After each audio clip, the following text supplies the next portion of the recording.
God is good. All the time. All the time. God is good. Lumana po yan. Ano po ang bago? Pag sinabi daw, God is good, ang sagot niyo daw po dapat ay, grabe. Grabe. Pag sinabi naman all the time, ang iyong sagot dapat ay, syempre. Akuhanin mo ba? Subukan po natin. God is good. Grabe. All the time. Tingnan niyo po mga katabi niyo. Ba't tinawanan niyo? Anong sasabihin niyo sa kanila? Grabe. Grabe. Hindi. Sabihan mo, God is good. God is good. Palapakan mo lang po natin. Tayo nagpapasalamat, unang-una, dahil mga liwalas ang panahon. Amen. Amen. Pero pangalawa, tayo'y nagpapasalamat dahil buhay pa tayo. Amen. My dear friends, there are people your age who are now dead. Amen? Amen. At tandaan niyo po, ang buhay ng tao hanggang 70 lang. Ha? Nakasulat po yan sa Biblia. Ang buhay ng tao kung malakas ka hanggang 80 lang. Sabi, our life is 70, 80 if we are strong. Basahin niyo po sa Salmo. Tandaan niyo po yan. Kaya nga sinasabi ni Haring David, teach us to number our days so that we may gain wisdom of heart. Tulungan mo kaming bilangin ang aming panahon, ang aming taon, ang aming buhay, para maging matalino kami. Kaya nga po, sino dito ang kasi senior pala, 60, pakitaas mong kamay. Meron po ba? Wala? Meron po? Yan, 10 years na lang po kayo. Joke lang po, joke lang po. Sino po dito, maki-50 pa lang? 50. 48 pa naman. Meron po ba? 50? 20 years pa po. Joke lang po. Wala pong makakapagsabi sa atin. Hindi po ba? Kung hanggang kailan pa tayo dito sa mundo. Amen? Pero bawat araw, pag-isip mo, ngumiti ka. Tumawa ka. Amen? Amen. Bakit? Alam niyo po ba kung anong ibig sabihin ng smile? Spell smile. S-M-I-L-E. Para ikaw ay makangiti, para ikaw ay makapag-smile, you must see miracles in life every day. Every day. Wow! Wow. Yun yung ibig sabihin ng ngiti. Smile. S-M-I-L-E. Ibig sabihin, see miracles in life every day. Galing Pag hindi ka nakakakita ng milagro, magsisimangot ka. Amen? Amen. Pero ang pinakamalaking milagro na tinatanggap ko ngayon sa Diyos, yung buhay ko. Amen? Pero napakarami sa iyo, aminin. Kagising pala. Mukhang bangkay na. Amen? Okay. Kasi sinasabi, wala ako. Alam mo naman pala. My dear friend, money is not only a blessing in our life. Kasi, narinig niyo naman dito sa ating Ebanghelyo, si Zaccheo, pagkayaman-yaman ng tao ito, obligado. Ibig sabihin siyang kumakawa ng lahat ng buwis, pagkayaman-yaman niya, pero hindi siya masaya. Isa na lang makakapagpasaya sa atin, ang Diyos. Amen. Ano ang sabi dito sa ating Ebanghelyo? Gusto daw niyang makita si Jesus. Palagi siyang nakakakita ng pera. Bakit hindi siya kontento at masaya? Pagka dami-dami ng iyong pera, kulang pa rin yan. Amen? Amen. Kahit na bilyon na, tingnan niyo po. Dati, gusto mo magkaroon ka ng cellphone. Pag nagka-cellphone ka na, anong susunod? Gusto mo magkaroon ka ng motor. Pag nagka-motor ka na, anong gusto mo susunod? Sasakyan. Pag nagkasasakyan ka na, gusto magkaroon ka ng bahay. Pag nagkaroon ka na ng bahay, anong gusto mo? Gusto mo di aircon. Amen? Okay na yung bahay mo, gusto mo lagyan ng garden. Pag meron ng garden, gusto mo pangalawang bahay. Dapat meron kang bahay sa Baguio. Meron ka ng bahay sa Baguio, gusto mo bahay pa, tabi ng beach sa Boracay. Meron ka ng bahay, tabi ng beach, gusto mo, pagkapunta ka pa doon sa ibang bansa. Nakapunta ka na sa Amerika, sa Japan, saan mo ba gusto pumunta? Sa outer space na siguro, hindi mo ba? Our desire cannot be satisfied. Hindi kailanman napupuno ang ating hinahanap, ang ating gusto. Tanging ang Diyos lang ang makakapagpuno nito. Kaya nga pag malapit na malapit ka sa Diyos, wala kang kailangan. Amen? Dahil ano ang sabi ni Jesus? Seek first the kingdom of God, and everything will be given to you besides. Ang problema ng napakarami sa atin, paligtan. Ano po dapat ang priority natin? Tandaan niyo po, yung kamay. Unang-una na natin lalaki, Diyos. Amen? Pangalawa, kung meron kang asawa, yung asawa mo. Amen? Pangatlo, dapat yung mga anak mo. Amen? Pang-apat, dapat yung mga kaibigan mo. Amen? Panglima, dapat yung trabaho mo. Amen?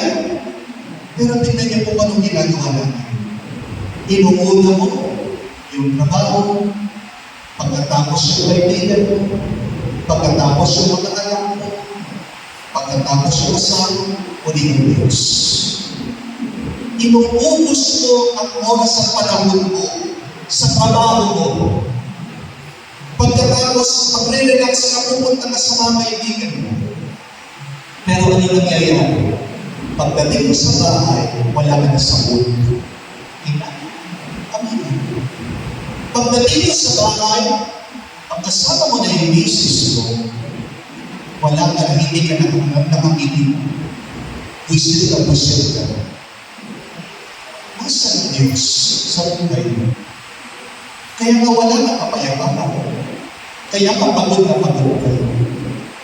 Mga kapatid, hindi ka babain, hindi ka bubuti kung wala ang Diyos. Amen? You can only be kind. You can only be good. You can only be holy with God. Nung pagpasok ni Jesus sa tahanan ni Zaccheo, anong nangyari sa kanya? Wow! 180-degree turn. Paano? Sabi niya, Panginoon, kalahati ng aking kayamanan, ibibigay ko sa mga mahihirap. Kung nagbibigay tayo sa mga mahihirap, di ba bariya-bariya lang? Feeling generous ka na pag nagbibigay ng 100, di ba ba?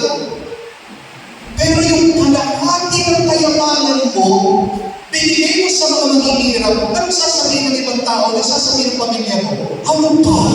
Hino? Ano ka? Nasiraan ng ulo? Deserve pa nila yan, pinagpakuran mo yan, kailangan mo yan. Paano ka nalang magtanda mo? Pero bakit binigay ni Zaccheo kalahati ng kanyang kayamanan? Ano ang kanyang pinapatayan?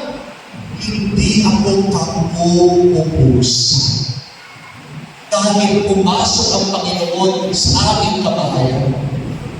Dahil kasama ko na si Kristo, Iyan ang problema ng mga matatakaw. Amen?